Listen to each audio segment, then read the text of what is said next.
Committee নিয়ে আলাপ করলেন, গুপ্ত রাজনীতি কমিটি। গুপ্ত রাজনীতি গল্প করতে করতে তো আলহামদুলিল্লাহ ছাত্র শিবির সভ্য ছাত্র সমাজের জয়ী হয়ে আসলো এখন পর্যন্ত। ঢাকা বিশ্ববিদ্যালয়ে গত 1 বছরে ছাত্র শিবির যে লেভেলের স্টুডেন্ট এঙ্গেজ প্রোগ্রাম করেছে, যে র্যাপিড লেভেলে হল পর্যায়ে এবং সামগ্রিকভাবে, ছাত্রদের তার 10%ও করতে পারবে না, করে নাই। এটা ট্রু, আপনি মিলাই নিন। সারা দেশে সেম অবস্থা প্রত্যেকটা জায়গায়।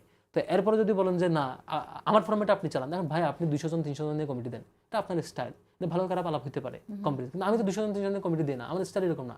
আমার এখানে যেটুকু এক্সিকিউটিভ বডি লাগে সেটুকু করি, বাকিরা সবাই স্বাভাবিক সাথী সদস্য হিসেবে থাকে। তো আমার মিছিলে তো আসে, আজকে মিছিলে 300-400 জন ছেলে আসছে, তো ইনস্ট্যান্ট মিছিলে তো এটা ফুটে অ্যানালাইজ করেন কে শিবির করে। এখন যদি বলেন না আমার মতো করে আপনি কমিটি দেন, তাহলে ভাই আমি আপনার মতো করে আমি কমিটি দেবো, আমার সংগঠন চালাবো আমার পলিসি অনুযায়ী। আমার পলিসি বেটার কিনা, আপনার পলিসি বেটার কিনা, এই ডিসকাশনটা ফিল্ডে ছেড়ে দেন, কিন্তু আমার পলিসি আপনি রিকমেন্ড করতে পারবেন না। আমার কমিটি যেটুকু দেওয়ার সেটুকু দেওয়া হয়, সেটুকু দেখা হয়, নিউজে আসে, সব জায়গায় আসে।